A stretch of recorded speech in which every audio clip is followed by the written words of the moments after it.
Hi, everybody, and welcome to the Toronto Real Estate Show with Jenelle and Leslie. I'm Jenelle Cameron. Hi there, Leslie Pearson here. And today we're going to go over the Toronto Real Estate Board statistics for the month of October. Hey, everyone, how you doing? Hope you had a great week. And we got stats out today. Leslie, our favorite episode of the month. It's our favorite. We're stats focused. Do we know if our listeners like our stats, like the stats? Some of the stats, I think, when I go over the episodes, Are they it's always one of the better people, listened to. I hate to sit and think we're talking in a vacuum here and nobody's listening to us, but as long as people are listening and like what we're talking about, then there's joy in continuing. Yeah, and I think so if they like the numbers, we've got some numbers. Yeah. Beginning of every month, we have new numbers. Yeah, and I think particularly at this time when things are so wonky, people might be even more interested than they would normally be. I agree. In numbers. So anyway, how's your week been? How have you found things this week? Maybe a little bit busier, maybe a little bit more calls from people at least. But the last interest rate announcement, I think, was October 24th. And I don't know that I see that has pushed people I'm working with into the ring. Yeah. Although I do know that the numbers in terms of mortgage applications is through the roof. So there must be people anticipating that interest rate reduction and getting poised to act. Just in my personal experience, I didn't see an effect of that. Yeah. How about you? I would say busier from the listing standpoint. Yeah. And this has happened the last two interest rate reductions where nothing happened for the first week. Then I got a little bump the second week and then nothing happened after that. So I fear the bump is come and gone. Still, and it's fascinating. Like I have one listing and the guy, I talked to the agent who showed it and he goes, I said, what'd you think of it? This is a small condo. And he says, we liked it. We saw 9 yesterday and last week we saw about 10. And, my client's not sure whether he wants a condo downtown or a house in Uxbridge. So we're just trying to figure that out. I'm like, what? Yeah. So I think there's a lot of that going on. Yeah. Yeah. So, Indecision. Indecision. Yeah. So, it's hard to get people to act when they don't even know what they want. Yeah. They shouldn't be going and seeing 19 properties until they know what they want. Yeah. Yeah. Although at the same time, I think, particularly maybe with a younger demographic, it's just an excuse. I don't know. Yeah, I think it there's could some be excuses being given. Yeah, but it is weird. I mean, who does that? Yeah, who does Who that? goes to see 19 downtown condos when they haven't decided if that's what they want? Do you need to see 19 condos to help you decide? I don't know. Is this the agent's fault in this case or any case? Well, certainly we would direct our clients that one of the first things they do in their search is drive around neighborhoods, see where they want to live, think about what type of property they want to have, and, related to that, get their financing kind of started. Because without doing any of those 3 things, you're just wasting your time. And you're going to get discouraged, and there's no point to it, really. Yeah. So I think that to some extent it is the agent's not fault, but responsibility to have done that. Now, he may have. Well, I do keep hearing the same thing over and over again. So there is, a desperation amongst agents for sure. And I think I shared this last week, but I will share it again. And I can't remember the exact number, about 80%, it was 80 or 82% of realtors in the US have not done a transaction in 2024 as of last week. So you're pointing to that as evidence of agent desperation. Yeah. So is it desperation that he's taking them out to see 19 places before they know what they want? I don't know how that helps him. I guess how does if that you've help got nothing him? better to do, and you just want them to buy something, you will just let them look and force, hopefully it will force them to buy something and they'll fall in love with something. I don't know. It kind of falls in line with some things we're hearing sometimes where I think people think that agents are pushing something just to get something done. Mm-hmm. Like I think buyers think that we do that. Sometimes we need to push them a little off the cliff a little, you know, sometimes. But you don't try to I would never try to oversell sway them. a particular property. No. Yeah, but In fact, I have the opposite. Right, but I think sometimes buyers think their agents do that. Yeah. Which may be, the story I was just telling you where, I'm trying to kind of give an overview of things. And I think the people that I was discussing that with may have taken that as me trying to push my own agenda. Yeah. Which I was not. They can look up what I said. But I think we straddle a fine line between, I've mentioned this before, but I have this conversation with my kids. Like, this is our business. So this is all we think about for 12 hours a day. Mm-hmm. And I often have to stop myself and think, this is not all that buyer is thinking about. That's right. All day long, every day. So don't over push. Don't be devastated when they don't call you back. It's like a non-real estate agent has other things going on. Yeah. I know, I have a client whose decision about what to buy depended on the U.S. election. So all day I've been fidgeting because I'm dying to contact him. So the election's happened. Now, what choice are you making? Are you going to do this or this? Yeah. Let's do it. But I'm thinking, no, I have to let that settle. It's like you have to remind yourself he's traumatized by the election results and is not going to want to talk about that today. Right. And there's that too. Mm-hmm. On that note, though, I was Googling today, how economists feel the election results will impact real estate. In Canada or real estate in general? In general. Yeah. I was kind of looking, kind of started first reading about the U.S. and then, what happens in the U.S. generally, translates over to us. But by and large, it was pretty positive. I think positive, if it depends what side of the fence you're on, but I think it seems like, there'll be perhaps less taxes, of course, which will probably mean, interest rates may go down, which means people will buy more, which means it'll heat up the market. That seems to be the prevailing school of thought. Greater confidence, maybe in the financial scene. Yes, maybe. I think so. Yeah, who knows? Yeah. But, we'll see how it impacts us because it always kind of does. Yeah. So I'm trying to, but here's something else interesting. Another stat I read today. 7 of the last 8 elections in the U.S. all resulted in an big increase in home prices right afterward, like the year, Mm-hmm. So that's good. There was only one, and I can't remember which election it was, but there was only one where that didn't happen.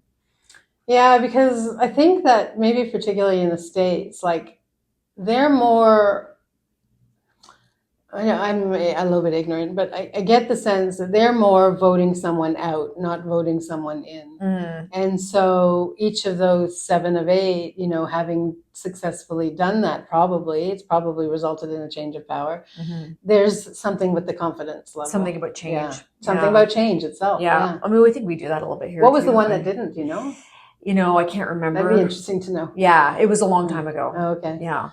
Yeah. I mean, I've had the radio on all day today and people are reeling about the election results. Well, get over it. It's over. Yeah. I opened up Instagram before we sat down and people's comments move on. It's done. Yeah. Nothing we can do about it now. You just have to, I don't want to be hearing about this. That's what I dread is the people talking about this and the complaining and there's nothing we can do now. You got to figure out how to move on. Yeah. Yeah. That's just what it is. And nothing's happened yet. So everybody just calm down for a minute. Yeah. I mean, and what percentage of the population decided to go this way? So yeah, it's a clear mandate. Yep. It is what it is. So we know what's going to happen. Yeah. Mm-hmm. It's over. Mm-hmm. You did it. Yeah. And there's no question of counting the ballot. It was pretty clear. It was pretty clear. Yeah, exactly. As we do the same thing here. We vote somewhere and then we spend them 4 years complaining about it. It's like, well, you put them there. Yeah.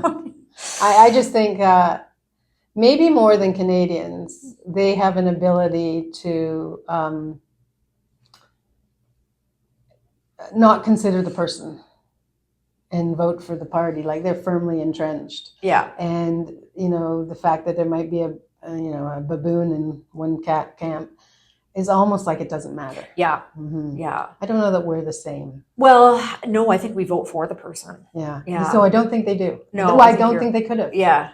Because, everything that came out of his mouth is crazy. And yet it's so overwhelmingly the choice. But I think that from, we're talking about US politics, which we know nothing really about, but I feel like, the economy has been so shitty everywhere over the last few years that people are probably desperate for things to turn around. Right. And that's what I don't get is how did they not anticipate that that's the way it was going to go? Don't they realize how significantly people are affected? Like they can't buy bread. I know. Like typically people you would think are Democratic supporters can't buy bread. That's right. So they're not voting for you. Yeah. Because, and you, the Democrat who they might have, why are we talking about this? Yeah. Didn't distance yourself from the Yes. the group of people that made bread unaffordable. Exactly. And why didn't you do that? It just seems so basic to me. Yeah, that's the thing. Why are we ruling the world? Yeah, I know. Really, right? Good Lord. Yeah. It would be pretty simple. Yeah, anyway. On that note, we don't rule, unfortunately, the Toronto Real Estate Board either. But no. we do have stats and we have thoughts. We have stats about October. Yeah. So pretty good. All right. Then we can go home. See you later. Overall, pretty good. We had, staggering number of sales percentage. I know. 44% more sales this October than last October. 44%. I didn't experience that. Either. I wish I had, but that's shocking. Yeah. And I'm so surprised by that. I'm so surprised by that. It was so great to see.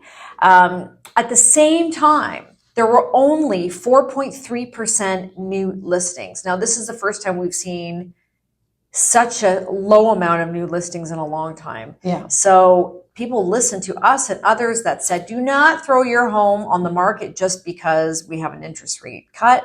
Let some of this inventory work through the system. Yeah. And, and the announcement was late in the month. It was October 24th. So would you then think we're going to see, a greater number in November? It's possible, but I have to say I have not seen not yet what I feared. Yeah. What happened has not happened. So we're having a reasonable amount of new listings every day. Yeah. So there's no indication that people were holding back and waiting for that. Not that I've seen. No. So, once again, we reiterate. Also, just be careful. I am a little worried about January, that it's going to be like an absolute, the floodgates open and everybody and their brother puts their property on the market and buyers are like, whoa. So just, try to just watch the market, everybody. Yeah. So watch the market and don't do that. If you see that happening, hold back again. If your neighborhood got 95 new listings the day before, don't make it 96 tomorrow. Yeah, and nothing says you have to do whatever. It makes sense not to do what everybody else is doing. Yeah. And if there's a lot in January, maybe there won't be as many in February or March. Yeah. Mm.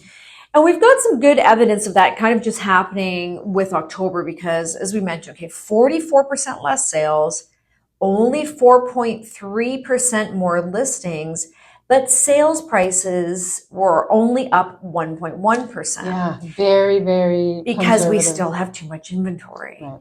And so people have way too much choice. Yeah. And so as a result of that, they are going to negotiate. Yeah. Things still aren't selling. So even though we have that many more sales, it's evident how much inventory we have on the market. Agreed. Mm-hmm. However, if you are smart, and I know all of our listeners are, you will realize that this is trending in a direction that is good for sellers, maybe not as good for buyers. Mm-hmm. Because I think we can see we're going to get more and more sales over the next couple of months. prices are going to, we talk about when you've hit bottom, and I think we hit bottom. Our sense is that we've hit bottom. Yeah, we felt like that maybe last month. Yeah. So if things are starting to go up, be very careful if you are a buyer that you don't wait until the frenzy begins, because you don't want to get caught in it, in bidding wars and everything else. And I have seen a number of bidding wars this week. Have you? I have. Mm-hmm. And some were quite successful, some not as much. Yeah. Yeah.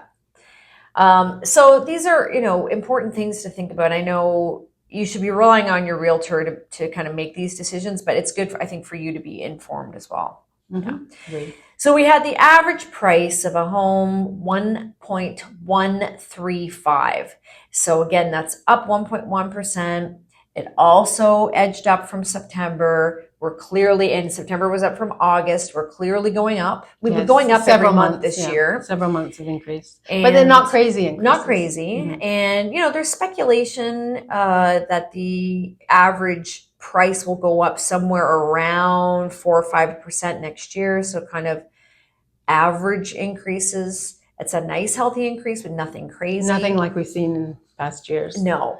But I think, we have to, on top of that, remember that prices are down this year from what they were. Yeah. So we were talking about prices going up. It will take a couple of years for them to hit 2021 prices. Yeah, exactly. You can't expect that. Mm-hmm. No, it's probably going to be 2 or 3 years. Mm-hmm. So if you're one of those people still expecting the 2021 number, that's not going to happen for some time, especially in the condo market. There's just no question about it.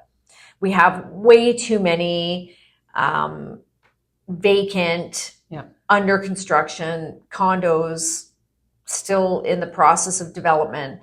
And when those all hit the market in the next year or two, there's just going to be a lot of inventory in the condo space for sure. Mm-hmm. So 1.135 was the average price across the GTA. Across the GTA for that everything. Includes all types of houses, condos, houses, everything else. And TREB keeps making mention of the fact that the only reason prices didn't go up even more was because we have so much inventory sitting out there, and people still have choice.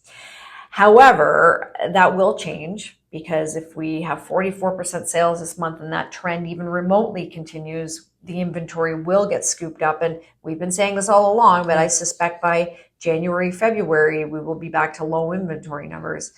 And on top of that, there's going to be some changes about, removing GST if homes are sold over $1 million on the new construction side. So there's a lot of things that the government or future government will try to implement to try to, kickstart things. Obviously, they did a bit of an overcorrection here. Yeah. So, okay, average price in the 416, $1,778,855, and that was for a detached, and that is up 4.4%. And that is a lot of money. It's a lot of money. Yeah. Yeah. I remember in the height of things in 2021, we were over 2 million. Yeah. But we're almost at 1.8. Yeah. It'll be a couple of years, but it's still very expensive. Average price for a detached in the 905 is 1.347, and that was essentially flat from last year, down 0.1%, not even worth mentioning. And that doesn't surprise me either. Other than the craziness of COVID, that's going to be flat. I'm not surprised by that. Yeah, it'd probably go up a little bit here and there. Yeah. What's probably going to happen, I would think, is that because the detached Toronto prices have been the ones that have been doing the best of all the different market segments. Yep. I do anticipate as that continues, people will go outside, out to the 905 to buy a house, and then it will filter down to condos where they want to stay in the city, but they can't afford a house, so they get into the condo market. So I think that's where we're headed. Mm-hmm. Semi-detached in the 416 also up 3.3%, and in the average price is 1.315. The 905, they were just down slightly, 0.5% to 952. Aren't as many semi-detached in the 905. No. So that's where you have your buyers waffling between a house in Uxbridge and a condo downtown. That's right. You can, so the semi in the 416 is the same price as a detached in the 905. Is that Yeah. right? Yeah. So there's your choice. Yeah. That's exactly it. Yeah. Then we had condos, of course, which is, the segment we talk about most here. And this is surprising to me. So the average price of a condo in Toronto, $721,366. What's surprising about that? It's only down 1%. Yeah. And so, that's pretty good. Every month is actually decent. Yeah. For the amount that condos have gone down or stayed flat, really for many months in a row. It hasn't. There hasn't been a condo increase. We haven't seen a condo increase in a very long time. Yeah. So if you add up all these 1%, 1%, sure. I think that's what people are talking about. Yeah. Also, as we always mention here, and I think it's important to note again that these stats show what's sold. It does not show all the listings that went off the market, that were suspended, terminated. So the numbers are a bit skewed because it doesn't take into account previous activity. We know that a lot of those condo units have been on the market for a long time. Price reductions, cancellations, and new listings. Well, these numbers don't take that into account. It's just what happens at sale time. Yeah. So grain of salt always. We always talk about that. For sure. But nonetheless, so in fact then, knowing that the rate of price decline would probably be greater than it actually is showing. Could be. I think probably what's more alarming to me that I've seen over the last few months is the amount of units that aren't sold at all. Like they just don't sell. I know, they're sitting. And they go away or they So sit. many I look at. Yeah, me too. And in the past, I'd get around to looking at the history of a property's listing. But now I do it right away just to see, okay, exactly how many days has this been on the market? Yeah. In fact, it's not the 3. Yeah. It's like the, it's the 9th time this year it's been listed. Yeah. So, and now I do that almost immediately because there's so many relistings going on that what you're seeing there isn't a true reflection of what's actually happened with that property. Yeah. It's really surprising. Yeah. Days on market increase, though, again, this month over last year. 43 days on market was the average, and it was only 33 in 2023. But then again, we had so many more sales this time. So, really think about that, too, a little bit. We've got a lot more properties selling, but they're taking a little bit longer to do so. Yeah. It's a different market. Yeah. Different market than we've seen. So that's basically the stats in a nutshell. And it's going to be interesting to see what November brings. Again, I haven't seen a ton of new listings yet. No, not yet. I agree. Which is good. I'm hoping that people will start to buy some stuff that's sitting around. Yeah, maybe people are waiting till the spring or till January. Yeah, I feel like January, February are going to be hot. Yeah. I really do. So people have listened to us and decided not to jump in really quickly. Yeah. But they're when too many people listen to the same advice, that's when it becomes a problem. Right. I feel like I'm getting a sore throat. Do I sound really sexy? Yeah, you do. I thought that was deliberate. Oh, yeah. That's me, all right. Yeah, that's right. All right, anything else on that? No, that's good. Yeah, okay, good information there. Yeah. Well, I guess you know what to do, everyone. Rate, review, and leave us a comment. Rate, review, comment. Love to have your feedback. That's been so nice to get feedback, over the last few weeks. We've had a lot of people reaching out, so thank you for that. And lots of new listeners all the time too. So, do us a favor, share this with others that you think might be interested because it really helps us keep the content going and very appreciated. On the same time, make sure you're following all of our social channels at the Jenelle Cameron team because we've got lots of content on there as well. And reach out with any questions. That'd be great. Happy real estate. Yeah, have a good one and happy real estate.